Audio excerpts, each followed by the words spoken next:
Do you think we should be doing the Bivens even though we know everyone that's here? Yeah, there's 5 of us here. I don't really think we need to go through that. I think it's probably not necessary either.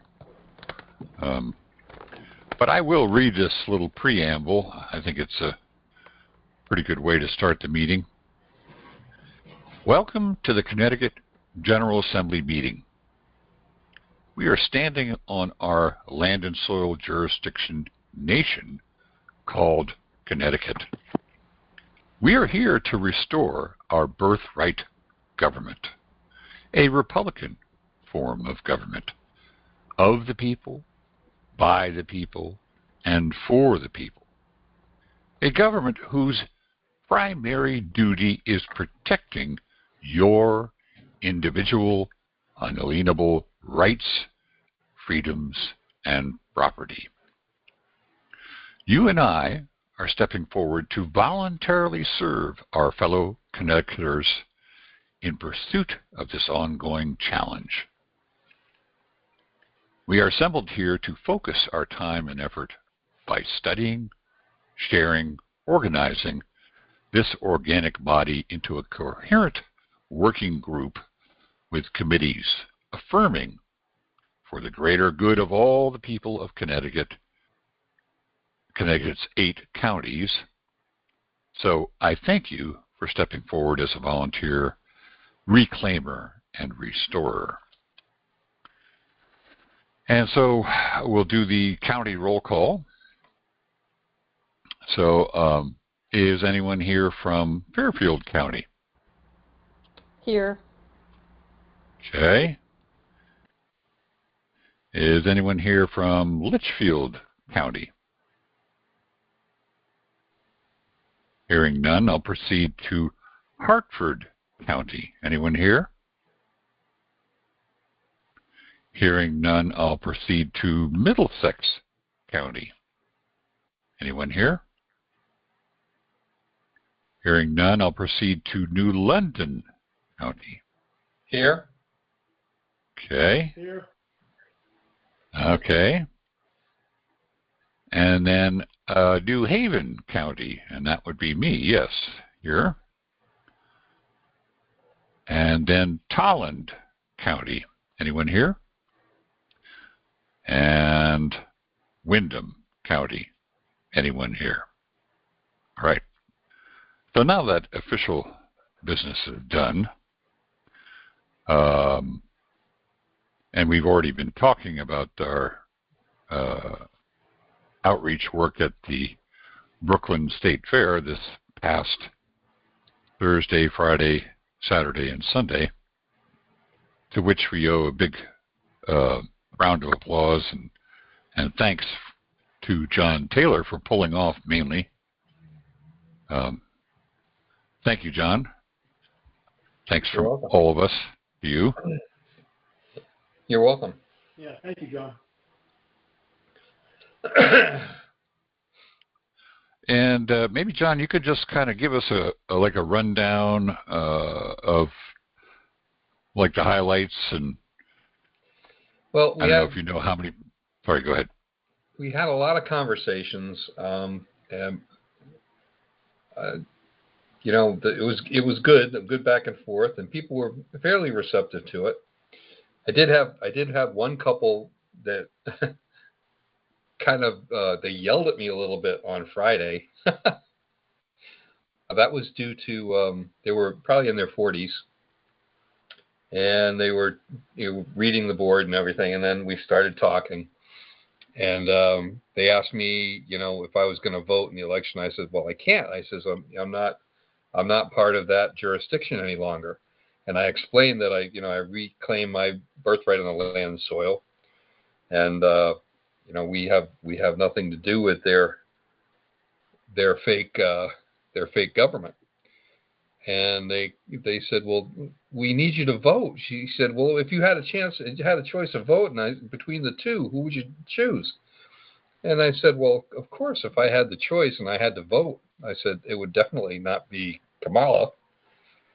I said, but well, we need you to vote. So, sign back up and register and vote again. They didn't quite understand it, but I was a little pushed aside by that, but most of the conversations we did have with most people were positive. Of course, you had a few people that were kind of, yeah, kind of dismissive. But for the majority of the people we talked to, they all are under the understanding that there is something not right, and things are very definitely wrong. But everybody has their own idea how to fix it and what to do. So we had 16 people from Connecticut, various counties, New London, West Hartford, Gales Ferry, Wyndham County, Wyndham, Hampden. There were a couple from Middlesex. One person, like I said, was from Kent County, Rhode Island. So we had 16 email addresses here in Connecticut. On Monday, I took those email addresses and I sent them an invitation with the link to come to the meeting tonight. And I'm a little disappointed we didn't get a single taker. So I'll wait a few more days, maybe to the end of the week, and then I'll reach out again with another email to those addresses to see if they would like more information or if they've gone to the website, the national or the state website, to find out more information. Mm-hmm. But we definitely need to do more outreach. So on that top, sorry, go ahead. I'll leave it at that. So okay. I yield. Yes. So on that topic, as we've discussed in some of our most recent meetings, the Ohio Assembly has really got a pretty good grasp on all those things, and we could even get Lisa Schaefer probably to come on to one of our calls and give us a rundown on all the things that they do for outreach. So if we're interested in that, we could definitely do that. But just finishing up on the fair, I know, Dave, you already kind of said, what you felt was a good representation of how all that went. Did you want to add anything now that we're on the record here? No, I think it was productive. I think it was worthy. And I think it was more worthy than I had anticipated. And I think we might want to look at doing more of those if they're within our budget, preferably ones that are freebies as opposed to ones that cost money for a booth. I yield. Right.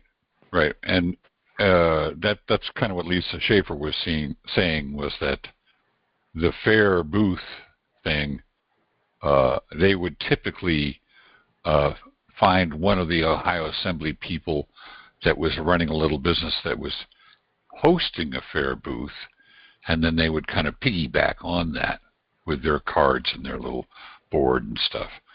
But because of the expense, they tended to favor other modes of orientation outreach. May I offer a thought? Sure. Please go ahead. I did get some commentary regarding our peace flag, and where people don't recognize that flag and they think it's something in antithesis of our Star-Spangled Banner. I think it'd be a good idea to fly both of those or hang both of those and have them identified so that people don't think that we are somehow contrary to their, red, white, and blue. You know what I mean? Thought. Yeah, no, I think that's a perfectly good thought. In fact, maybe a little placard with both flags on them and a little blurb about the history of the two of them. Sure. Might be a very useful thing. We are the possessors of both of those, and there's a very valid reason for that possession. Because everybody, anybody who's a quote unquote Republican, the Republican Party in the race for the current situation knows that flag and that adores that flag. So it'd be nice to let them know that we own that flag in conjunction with the other one. So I yield.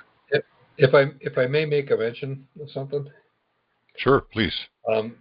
It was kind of interesting the other day when Robert F. Kennedy was speaking and did his press conference. Did you happen to notice the flags that were behind him did not have the gold fringe? This is when he gave his support to Trump. Is that correct? That's correct. Which is kind of an interesting point. If that possibly the jurisdiction of the sea no longer has control of the United States. And that's what I had read when it was pointed out.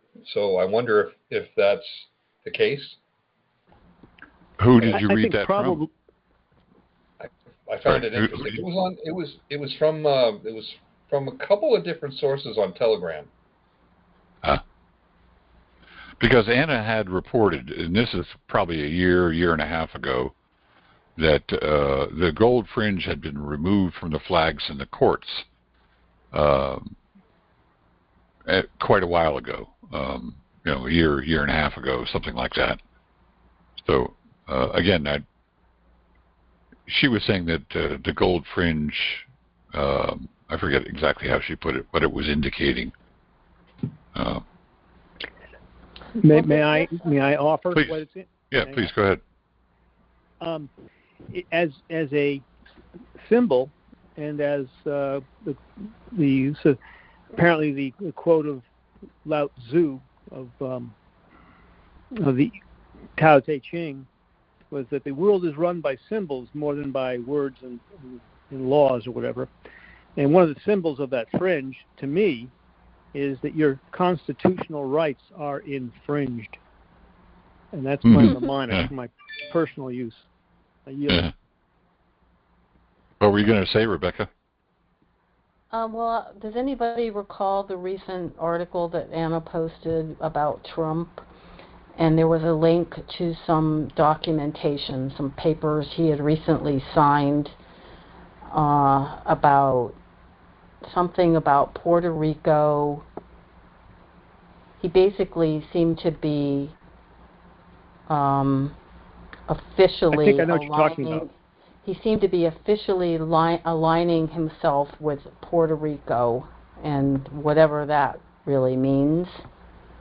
Well, I think the article was talking about him aligning with a particular organization.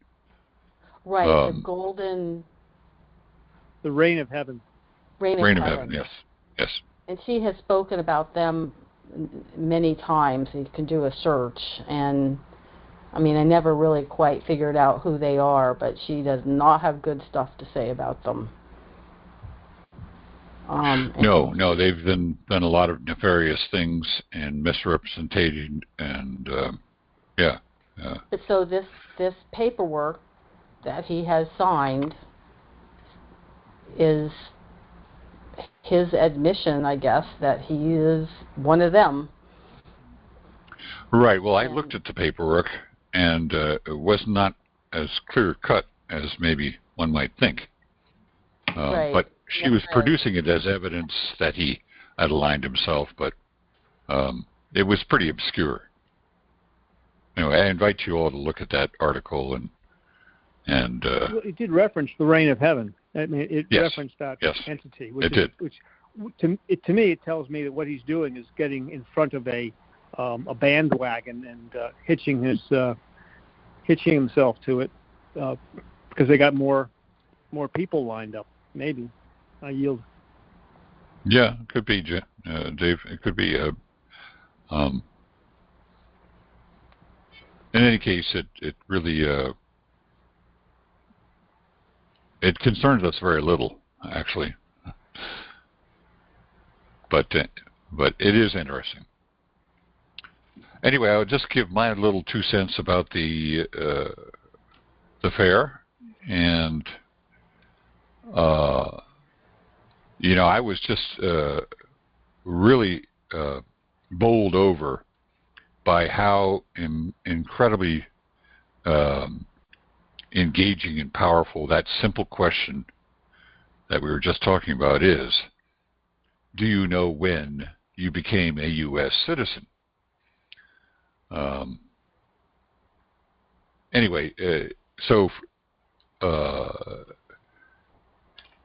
take that as that Lisa Schaefer on Ohio has really struck gold with that one, and it's definitely worth copying and using. And the other part of that whole orientation outreach puzzle is just leading with a few questions and trying to reduce the whole fire hose. I've got all this information and I just have to give it to them. Right? Can overwhelm people. Yeah, you can see their eyes glaze over, and so I found myself saying almost with everyone, there's so much down this rabbit hole. It's probably not the time to go into it, but why don't you sign up? We'll get you invites to the meetings, and you can discuss more. That's why so many people were signing up, because at that point they were interested. They hadn't been bludgeoned to death with too much stuff. But anyway, the big takeaway is that when you do an event like this, you learn way more than you learn in just individual conversations. Anyway, I think it's hugely important for everyone to try to do some kind of outreach. There's something in that when you don't really know something until you try to explain it to someone else. Exactly. When you have to explain it to someone else, you figure it out in your own head, and it starts to make sense. So that's kind of my. They say if you want to know something, teach it. Yeah. Well, it was the beauty of the whole one-room schoolhouse and why it was so effective and so pervasive. Because at every level, students were forced to teach each other. The younger ones were learning from the older ones, presumably, but maybe not always.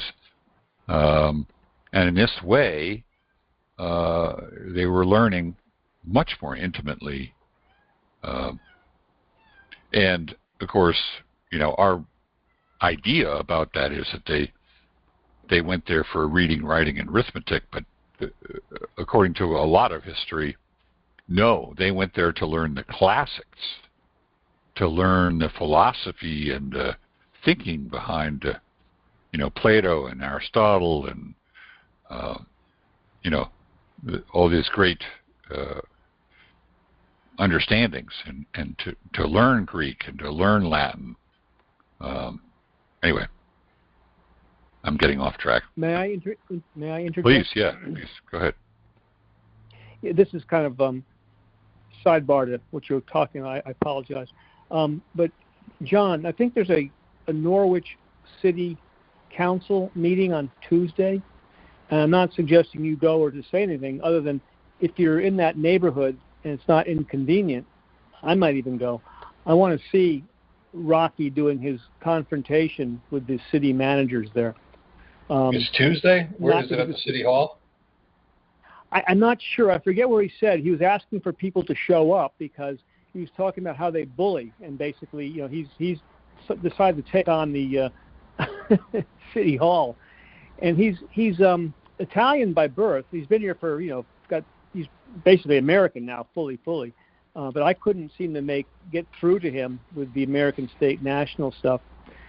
But he certainly is a firebrand and really knows how to deal at a leadership level, and he really is aggravated with the entire operation of Norwich City Hall. So, and he has a forum. He's been talking on the radio past 10 years for 2 hours every Saturday morning. And I believe there's a council meeting in Norwich on Tuesday. I'm not. I may have that date wrong, but so for me it'd be interesting to go and see, not to participate, not my venue, not my jurisdiction, but just to get a better sense of Rocky and maybe presenting to him the alternative jurisdiction that he may want to find more comfort in. I yield. Thank you. I'd be interested in going. If you want to text me if you're going to go, then I'll go with you. If you just sure, I'll try to find it out, and I have your number. Yes, so I'll connect with you. Okay, thank you. That'd be interesting. Yeah, it sounds like a good outreach opportunity.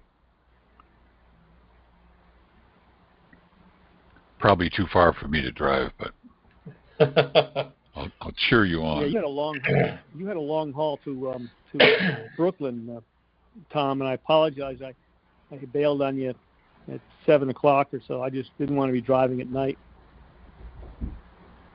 No worries. It was good. It's all good.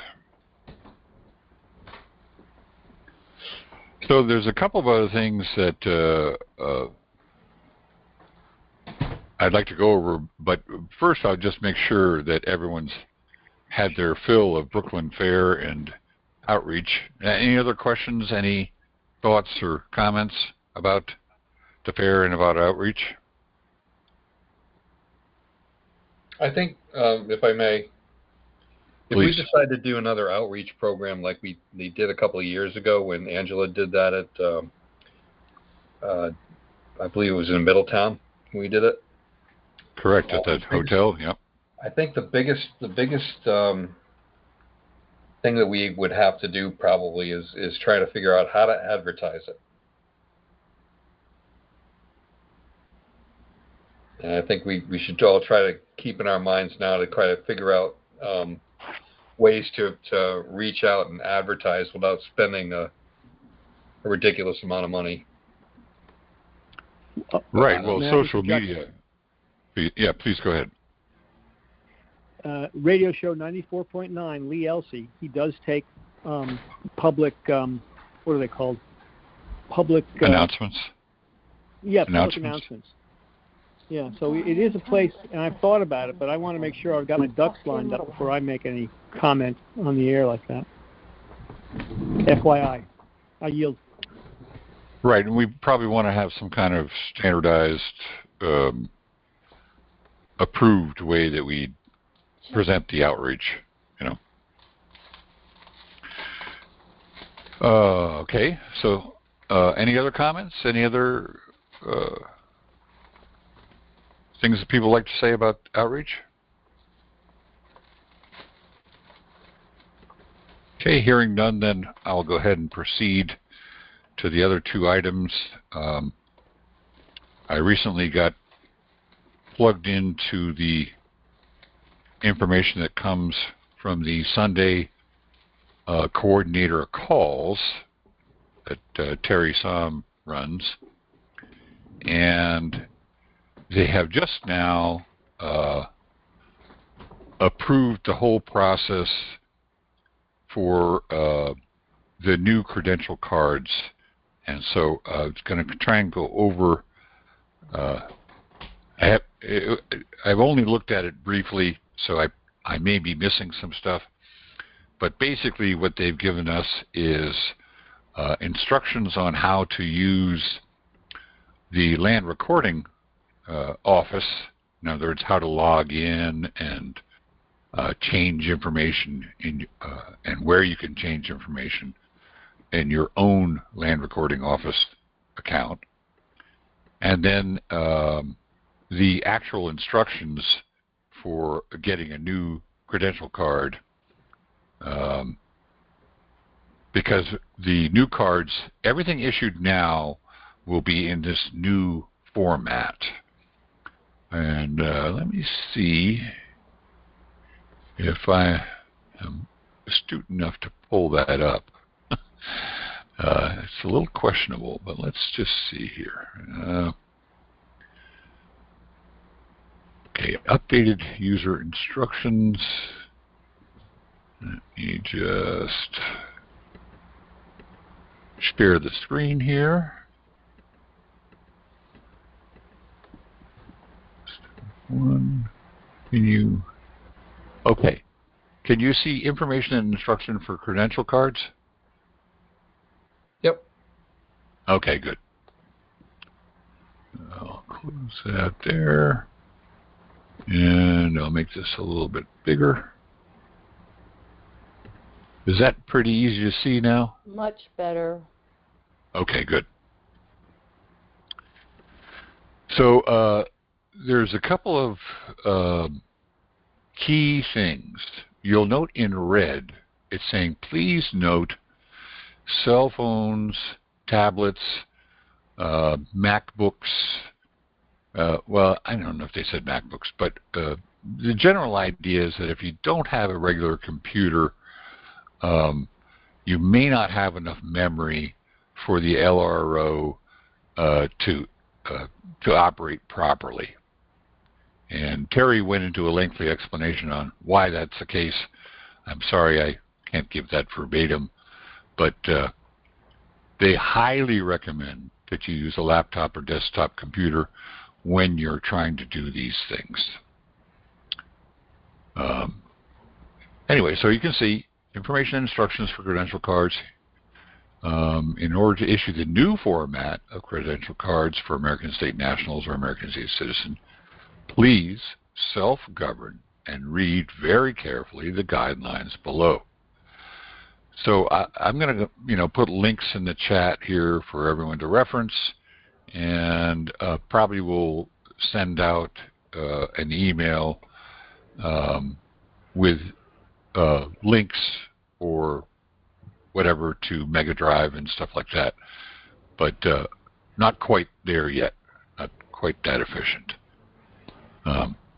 Anyway, so what they've done is, the reason why we've redone the credential card is so that it will incorporate elements that will allow our credentials to be recognized by the TSA, the DHS, Department of Homeland Security, the marshals, the sheriffs, Pinkerton LEOs, aka police. In other words, to make everything move smoothly. As most of you are probably aware, in the past when we tried to use our credential cards, going through airports and other things, it just wasn't working. They weren't being recognized. And so I believe the things that they have added are, and I could be off on this, but I'm pretty sure that the main things are a signature, or I should say autograph, that's for us, autograph. And one of the very important things about that autograph is the handwritten copyright symbol. That's the little C with a circle around it after your signature. And according to Anna, if it's handwritten, then it's a private copyright. If it's a typed one, then it's a public copyright, and the two are different. So, let's see. So if you're ordering a replacement card, you will only a card, right? If you already have one, you'll just need a physical address as explained below and a scanned autograph image explained in section 2. But if you're ordering for the first time, then you'll need physical address, passport quality photo, scanned fingerprint of your thumb, and a scanned autograph image, right? So most of you probably already have one, but just as it's instructions to make sure that, we're very clear on how all this works. Okay. So let's see. Without going into all the details, has everyone gone into their LRO account? Do you know how to access it? And if not, maybe it's important for us to go over that a little bit. I have mine bookmarked. If I had to find it on my own, I'd have to really think about it. I've never gone into mine. I've never gone into mine unless you're talking about the documents that we've had to post on the Global Family website, because they do take all your 528 forms and everything on that, and they do ask. Mm-hmm. I mean, if that's going to be used to do credential cards as well. I've never physically signed into my own LRO. You have not? Okay. How about the rest of you? Anyone else? Issues with it? I'm familiar with it at members at American State National, and I'm familiar with Correct. it at the 528, the Global Family Bank. There's two of them. There's one international and one's national, correct? Well, yes, we're talking about the 528 and then the KB Trust, I believe, are the two main. No, not KB Trust. No, I'm not referring to KB Trust. As I understand it, the Global Family Bank is the international recording opportunity, whereas the members American State National is our national recording opportunity. Is there a distinction, or am I making an error? I think that according to all the information I've heard talked about it, they are interchangeable for us living Americans, but not interchangeable for international people. International people would only be able to go through the Global Family. Gotcha. But in theory, we can use both. That's right. It routes us back to American State National, doesn't it? I think it might. Again, I have not tried to do that. So, yeah. I have to navigate it further. I'll practice. Thank you. In any case, I've got the sample card up here, where you can see it's got the gentleman's signature, and unfortunately, it looks like they have a typed version of his copyright. And then the other thing that they've added is an issue date and an expiry date. And as I understand it, those are the important things that were needed. In the coordinator call that I listened to, and that's the whole thing, but they were talking a lot about a physical address in which they've chosen to use a rural-free address or a P.O. box as an option to make the process of tracking you down and serving you by the de facto less expedient, and not that you're avoiding them, but that they are required in their system to operate under certain guidelines. Anyway, it's a big conversation with a lot of explaining, and I haven't wrapped my mind around it enough to be able to thoroughly explain it. But the two options were to put your actual physical address on, or to choose to go this alternate route. Can anybody have a rural-free delivery? I believe they can, yes. Please, go ahead. Can I comment? Please. I just went through that process with Paul Brandell out of Washington. Oh, no And kidding.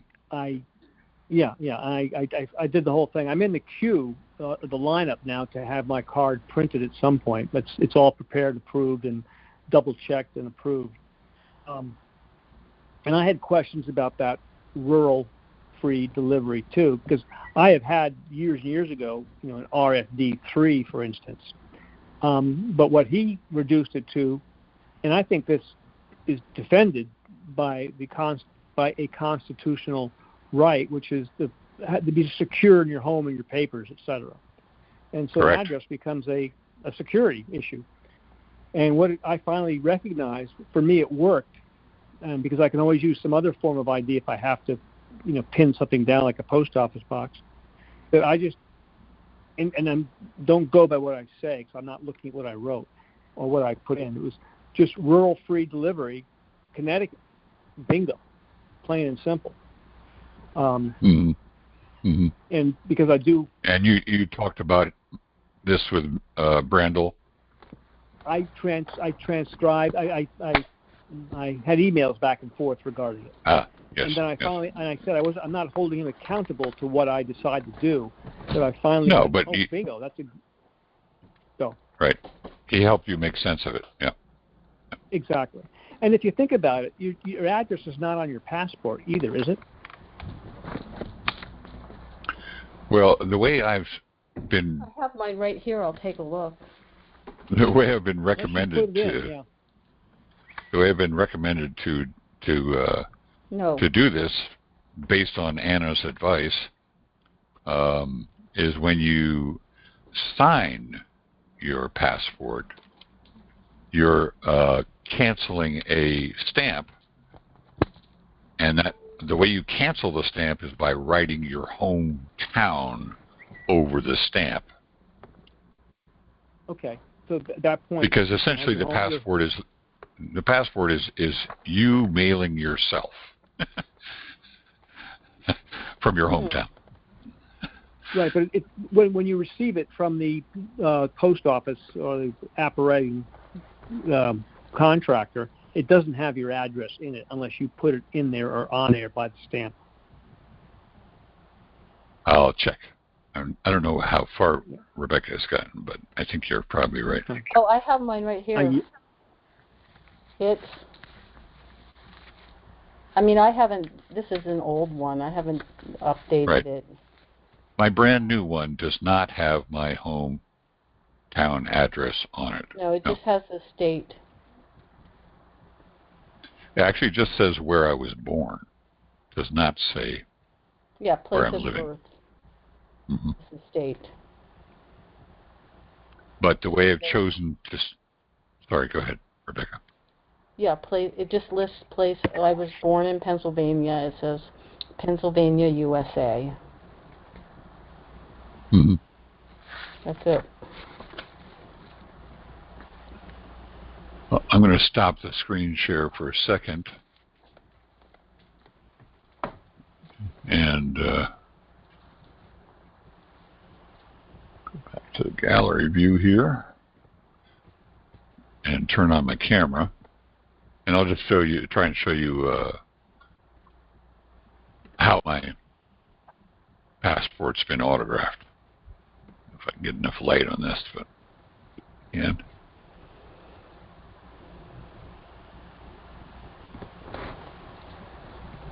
so you can see that there's a stamp,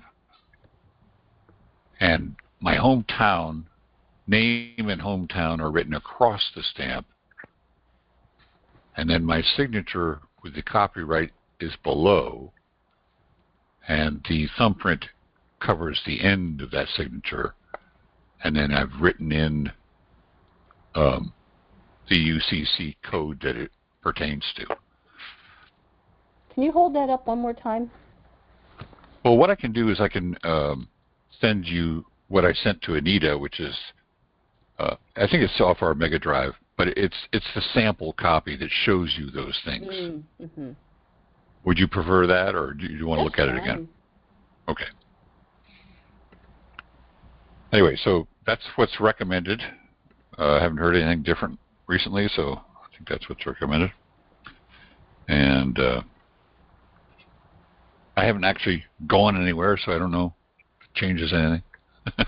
I'm not willing to do anything crazy to get arrested to see if it works. Why not?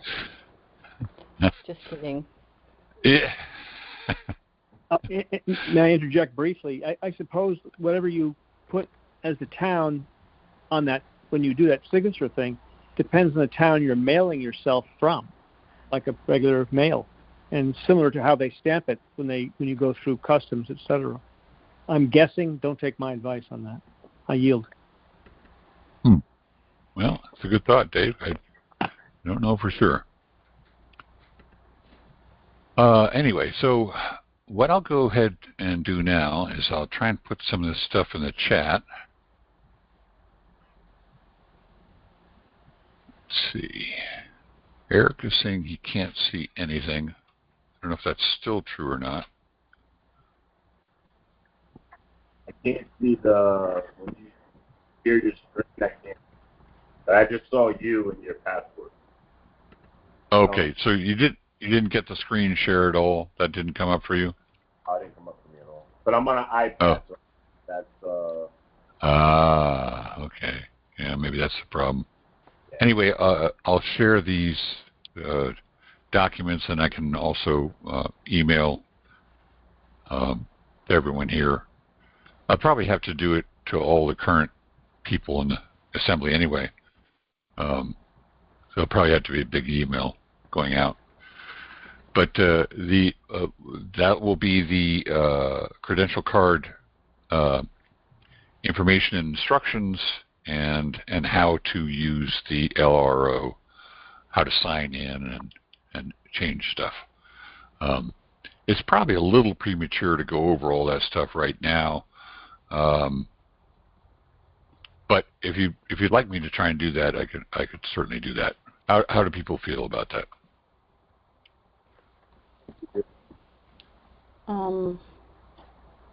I think an email's fine. Yeah. Right, then you'll have a chance to read through the thing, the instructions and stuff, and maybe experiment a little bit and see if it works for you. Mm-hmm. And then if there after that, if there are problems, then we can try and work them out.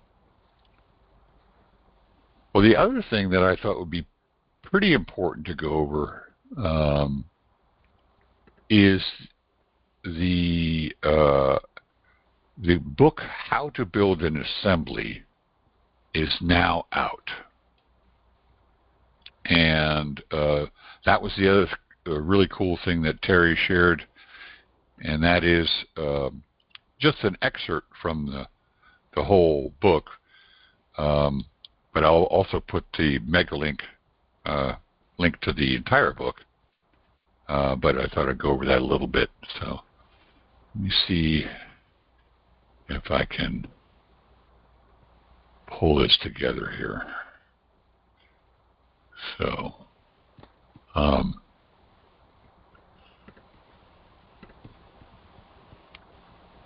let's see. We wanted the instructions.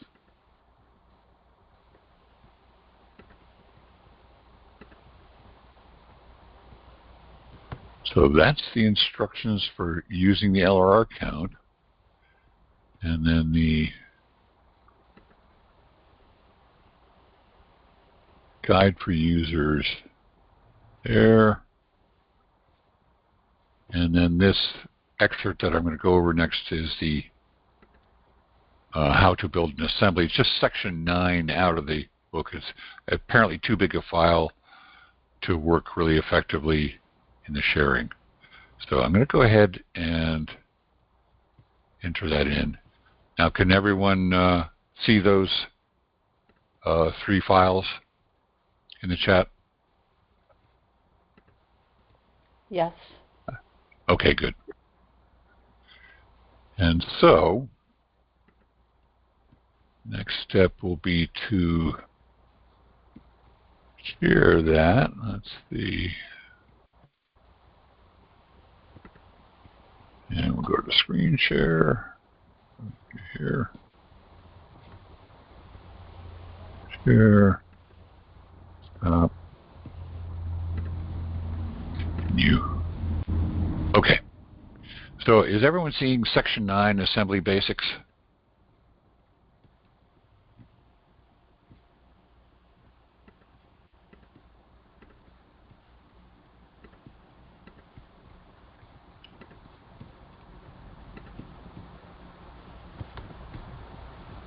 Maybe Eric isn't, but is everyone else seeing it? Yes, I see it. Okay, good. And so this will just give you a taste of what this book, How to Build an Assembly, is like. And without being too laborious, what is the Assembly? The American States Assembly is a peaceful assembly of living men and women on the land and soil of their state who are reconstructing the part of our government, the government by and for the people, that went missing after the Civil War. The Assembly is honorable, peaceable, and lawful. It is safely guided by the Federation, productive, committed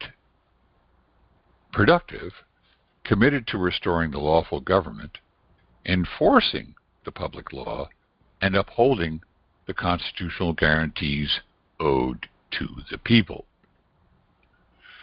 Note, the American Assemblies is the federation of states comprised of the 50 state assemblies working together for their mutual protection and benefit. There is only one rightful, lawful assembly. Sure, anyone can assemble, but there can be only one actual, factual, rightful, and lawful assembly that is the foundational part of our American government. You found us. This is the assembly that has been summoned by the only legitimate summoning authority, the United States of America, our unincorporated Federation of States. Any other organization calling itself an assembly is not recognized by the Federation and has no lawful standing as part of the true American government. Though it hasn't quite hit home yet for many people, incorporated organizations like Life Force, the Reign of Heaven Society, the Kingdom of Hawaii, the Republic with a K, the United States of North America, the Unity States of America, Russell Gould's operation, and similar efforts all represent foreign governments.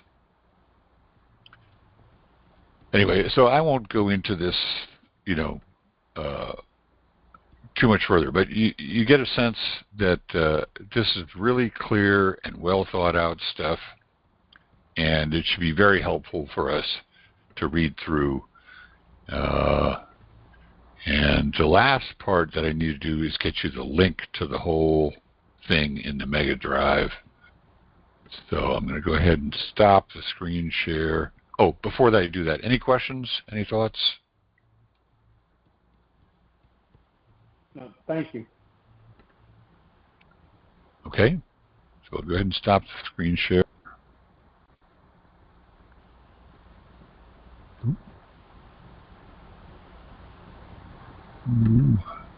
Gallery.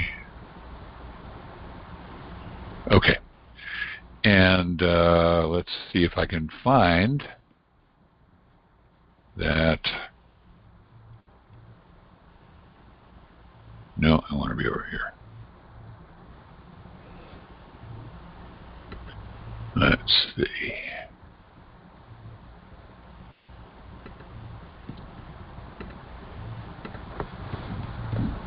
Apologies for not being swift at this. Oh, that's right. It's an email, isn't it? Let's see.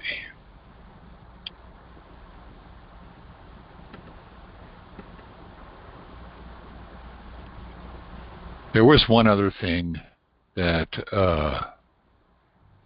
was pretty interesting that I thought I could read for you guys. Just do this Mega Drive link.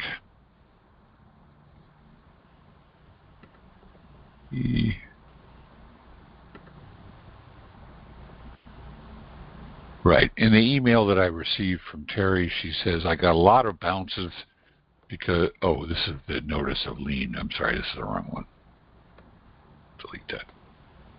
We can go over that some other time. Wrong one.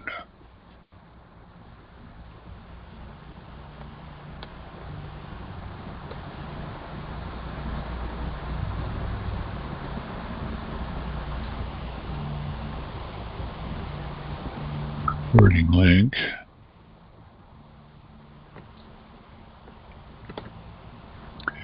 The other thing that she gave us was Idaho has sent a letter to the new president of the National Sheriff Association, and it has some interesting things. So I thought it'd be worthwhile to read through that just to get a sense of what's going on. Maybe we choose to do something like that ourselves. Let's see, that's not it. Huh. Well, I just had it. No, I don't seem to see it. Where'd it go? Where'd it go? Oh, and there's also YouTube and BitChute links to the credential card update training. Would you like that as well? Should I put that in the chat? Sure. Okay. So here's a YouTube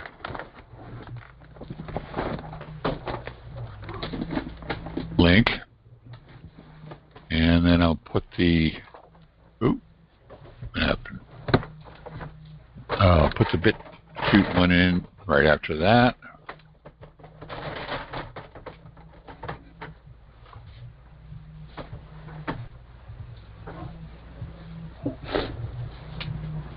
There's the BitChute link. And so that should be helpful if you want to have a video rundown. There's questions and answers in there, and I thought it was pretty good. So that's useful. All right. Now, why am I not finding that Mega Drive link? Ah, yes. Recording link. Well, I'll have to send that off in the email. I don't want to waste everyone's time here. Let's go ahead and do that little letter from the president. Idaho Assembly to the recently elected president of the National Sheriff Association. And I'll go ahead and screen share this. You can see what it looks like. Let's see now.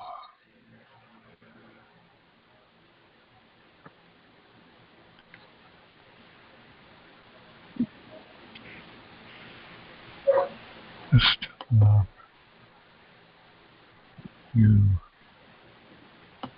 all right, so that you should be seeing now the Idaho Assembly. Is that what everyone is seeing?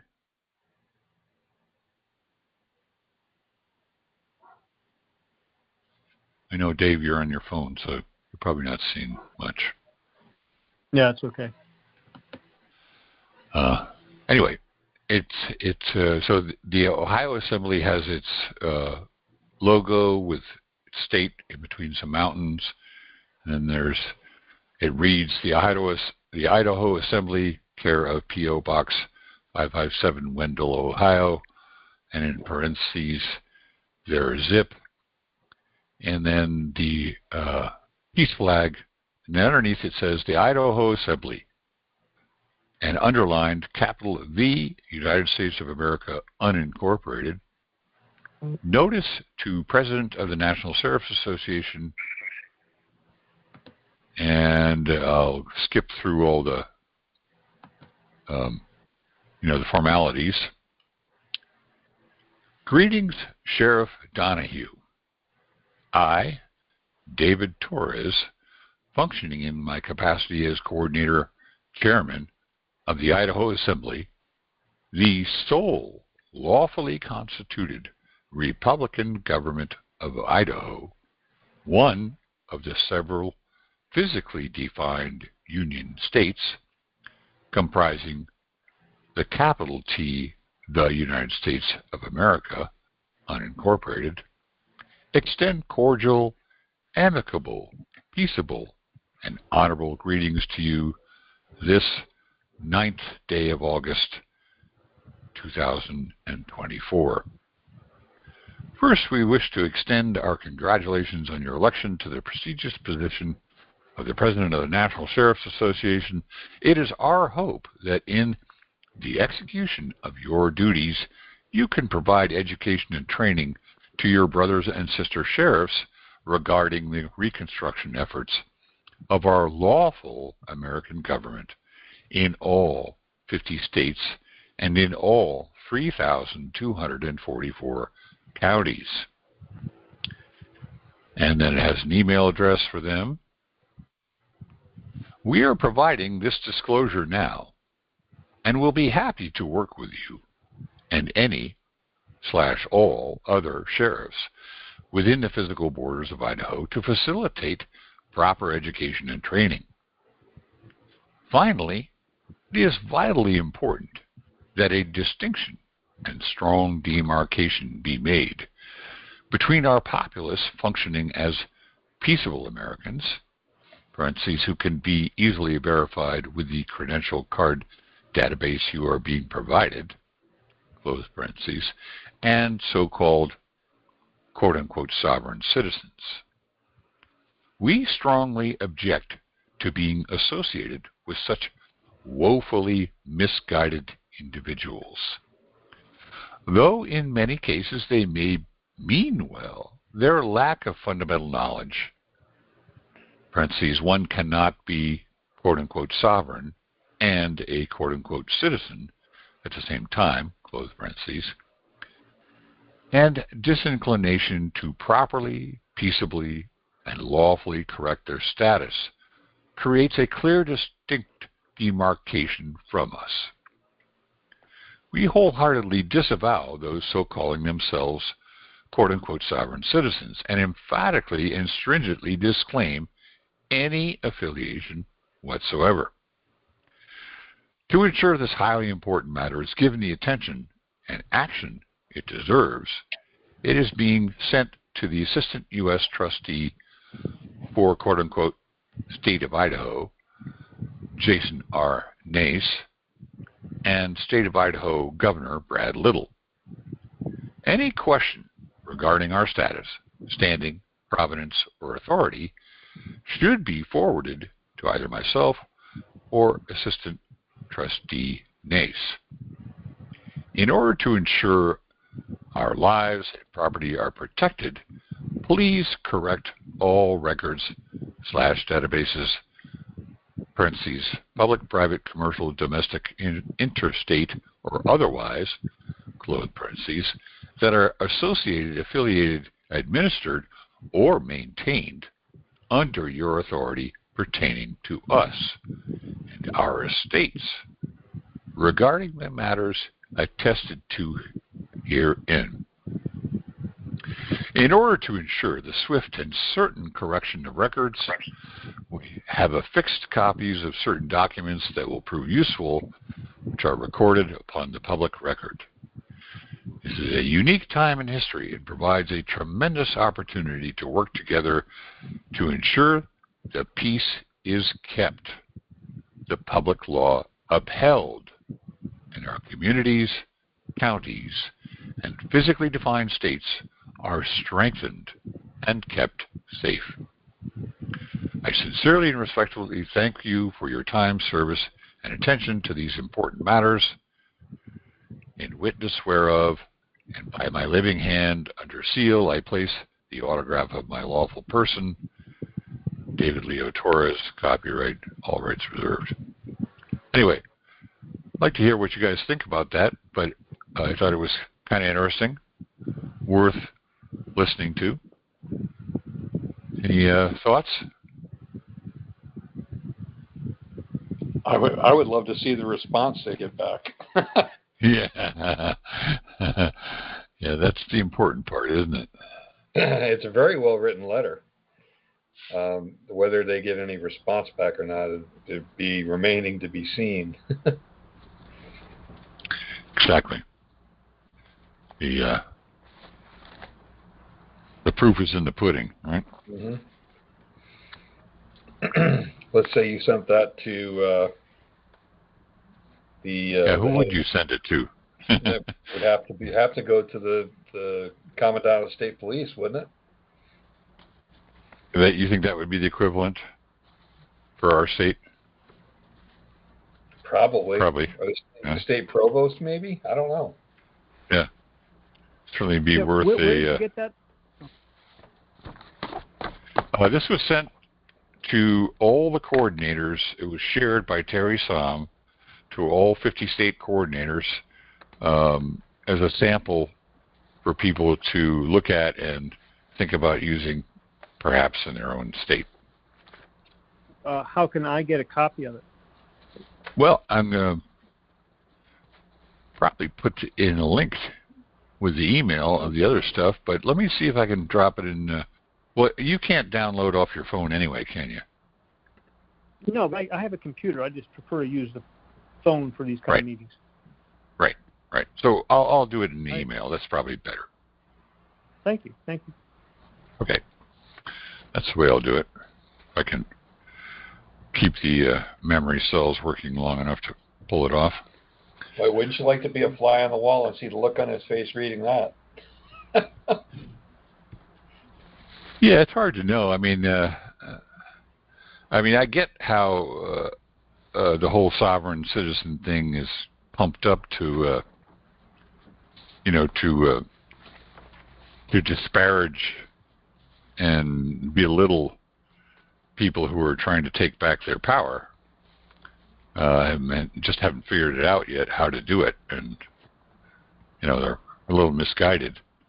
But I don't know how much the folks at this level are plugged into that. I have a feeling it's more on a managerial level, as it were. It's an interesting concept. This compound word, which we're talking about, which, by the way, is not in the 2008 Merriam-Webster dictionary, which has plenty of compound words in it. FYI, I yield.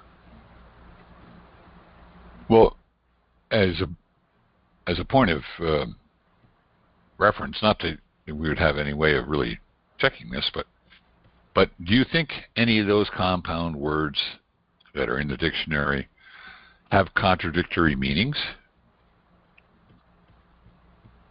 Yeah, but I'm not sure what your point is. What do you mean?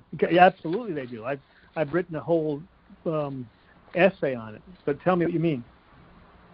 Well, if you're a citizen, you have declared yourself to be a servant of some group. I know that. Yeah, and that means you cannot be a sovereign. Right. My point is that it's used as a compound word, and it's contradictory if it's not a compound word, and it's not defined as a compound word. So it's a total phantasm. In other words, it's kind of out in left field and not part of the normal structure of language. Well, it as of 2008 Merriam-Webster, it's meaningless as a compound word. Well, I have not spent the time studying compound words that you have, but it seems to me that you have a compound word because a single word is not giving you enough of a definition.